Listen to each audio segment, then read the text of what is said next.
نحمده ونصلي على رسوله الكريم اما بعد فاعوذ بالله من الشيطان الرجيم بسم الله الرحمن الرحيم فتلقى آدم من ربه كلمات فتاب عليه إنه هو التواب الرحيم قلنا اهبطوا منها جميعا فإما يأتينكم مني هدى فمن تبع هداي فلا خوف عليهم ولا هم يحزنون والذين كفروا وكذبوا بآياتنا أولئك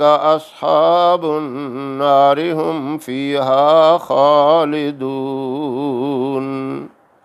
صدق اللہ العظیم۔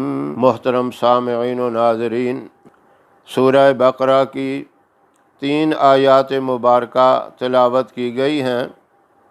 آیت نمبر 37، 38، 39، 37، 38، 39۔ اس سے قبل اللہ رب العزت نے آدم علیہ السلام کو جنت کے اندر ایک شجرہ ممنوعہ کے قریب جانے سے بھی منع کیا، اور پھر شیطان نے ان کو پھسلا دیا، دونوں میاں بیوی کو پھسلایا، بہکا دیا، وہ اس درخت کے پھل کو کھا لیا۔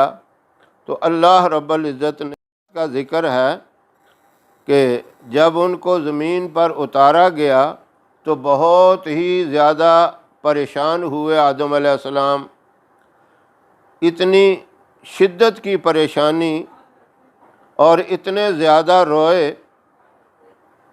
علماء نے لکھا ہے، بہت سی تفسیروں کے اندر یہ آیا ہے کہ آدم علیہ السلام کے آنسوؤں کو اگر جمع کیا جائے تو ساری کائنات کے آنسو ملائے جائیں تو پھر بھی آدم علیہ السلام کے آنسو زیادہ ہوتے ہیں، یعنی اتنا روئے۔ اور بعض نے تو یہ لکھا ہے کہ 300 سال تک روتے رہے۔ آخر اللہ نے کچھ کلمات سکھا دیے، کچھ کلمات ان کو القاء کر دیے۔ ان کا اس آیت مبارکہ کے اندر ذکر ہے، فَتَلَقَّى آدَمُ مِن رَبِّهِ كَلِمَاتٍ، آدم علیہ السلام نے سیکھ لیے کچھ کلمات، فَتَابَ عَلَيْهِ، ان کے ذریعے پھر توبہ کی، إِنَّهُ هُوَ التَّوَّابُ الرَّحِيمُ، بے شک وہ بہت زیادہ توبہ قبول کرنے والا اور مہربان ہے۔ اب یہ کون سے کلمات تھے جو آدم علیہ السلام کو بتائے گئے، جو آدم علیہ السلام نے سیکھے؟ ان کا ذکر سورہ اعراف میں آگے آئے گا۔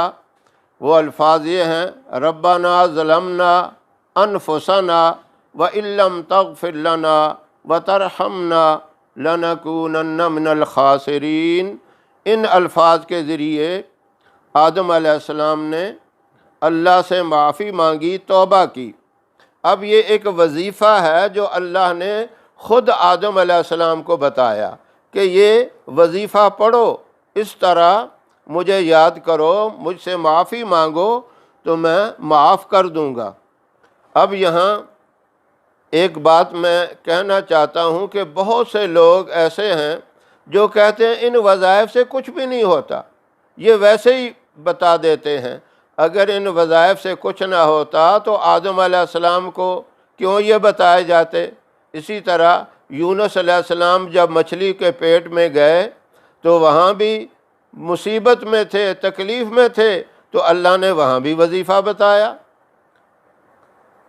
اللہ نے وظیفہ بتایا اور انہوں نے وہ وظیفہ کیا، تو اللہ رب العزت نے اس کی برکت سے اس مچھلی کے پیٹ سے بھی ان کو نجات دی۔ لا الہ الا انت سبحانک بتایا۔ اسی طرح سورہ فاتحہ اتنا بڑا وظیفہ ہے، نبی کریم صلی اللہ علیہ وسلم خود صحابہ کو بتایا کرتے تھے کہ اللہ نے اس کے اندر شفا رکھی ہے۔ ایسا مریض جو ڈاکٹر بھی جس کو لا علاج کر دیں، ڈاکٹروں کی سمجھ میں بھی نہ آئے، اس کی صحت کی امید نہ رہے، تو اس کی برکت سے اللہ شفا دے دیتے ہیں۔ تو یہ وظائف ویسے نہیں ہوتے۔ قرآن پاک تو پورے کا پورا شفا ہے، اس کے اندر اللہ نے شفا بھی رکھی ہے، ہدایت بھی ہے۔ قرآن پاک کے ذریعے ہمیں زندگی کے ہر موڑ میں ہدایت ملتی ہے، قدم قدم پہ ہدایت ملتی ہے، اور اس کے اندر اللہ نے شفا بھی رکھی ہے۔ وَنُنَزِّلُ مِنَ الْقُرْآنِ مَا هُوَ شِفَاءٌ وَرَحْمَةٌ لِّلْمُؤْمِنِينَ، اس کے اندر شفا بھی ہے اور رحمت بھی ہے۔ تو یہاں میں یہ ایک بات بھی بتانا چاہتا ہوں، اگر کوئی روحانی مریض ہو یا جسمانی مریض ہو تو وہ ہم سے رابطہ بھی کر سکتا ہے۔ یہ نمبر ہے 0302738359، یعنی 030273835759۔ اس نمبر پہ آپ روحانی اور جسمانی علاج کے لیے بھی رابطہ کر سکتے ہیں۔ وظائف کے ذریعے ہم بھی علاج کرتے ہیں اور اللہ اپنی رحمت کر دیتا ہے۔ تو یہ آپ نے سن لیا، قرآن کریم کے اندر اللہ نے خود اپنے پیغمبر آدم علیہ السلام کو، اپنے پیارے نبی آدم علیہ السلام کو یہ وظیفہ بتایا، اس کے ذریعے ان کی مشکل حل ہو گئی، اللہ نے ان کی توبہ کو قبول کر لیا۔ کہا قُلْنَا اهْبِطُوا مِنْهَا جَمِيعًا، تم سارے کے سارے اتر جاؤ زمین پر، فَإِمَّا يَأْتِيَنَّكُم مِّنِّي هُدًى، میری طرف سے ہدایت آئے گی، فَمَن تَابِعَ هُدَایَ، جو میری اس ہدایت کی اتباع کرے گا، پیروی کرے گا، جو اس کو مان لے گا، فَلَا خَوْفٌ عَلَيْهِمْ وَلَا هُمْ يَحْزَنُونَ، ان کو کسی قسم کا خوف اور ڈر نہیں ہوگا، نہ ہی کسی قسم کا غم ہوگا۔ وَالَّذِينَ كَفَرُوا وَكَذَّبُوا، جنہوں نے انکار کر دیا اور جھٹلا دیا، یعنی ہماری اس ہدایت کو جس نے جھٹلایا اور انکار کیا، بِآیاتنا، ہماری اور اس میں ہمیشہ رہیں گے، یعنی جس نے کفر کیا، انکار کیا، ان کے لیے جنت حرام ہے، وہ ہمیشہ جہنم میں رہیں گے۔ ہاں، اقرار تو جس نے کر لیا، مان لیا، اللہ کی ہدایت کو مان لیا، لیکن کچھ غلطیوں، کچھ کوتاہیوں کی وجہ سے صحیح معنوں میں عمل نہ کر سکے، تو ان کو سزا ضرور ملے گی۔ سزا کے بعد بالآخر اللہ رب العزت اس ایمان کی برکت سے، اس ماننے کی برکت سے، کلمے کی برکت سے اللہ ان کو جنت میں داخل فرما دیں گے۔ تو ایمان اتنی بڑی نعمت ہے، اتنی بڑی دولت ہے کہ آخر جہنم سے چھٹکارا حاصل ہو جاتا ہے۔ اور ایمان ہی اگر نہیں ہے، اگر اللہ کی ان ہدایات کو مانا ہی نہیں ہے، تسلیم ہی نہیں کیا، تو اس کے لیے پھر ہمیشہ ہمیشہ کے لیے جہنم ہے۔ اللہ رب العزت جہنم سے ہم سب مسلمانوں کو بچائے، قرآن کی ان ہدایات کے اوپر صحیح معنوں میں عمل کرنے کی توفیق عطا فرمائے۔ وآخر دعوانا ان الحمد للہ رب العالمین۔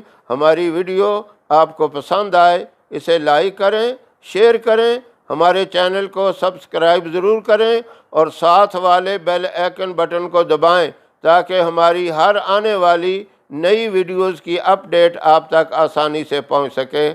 اللہ آپ کا حامی و ناصر رہے۔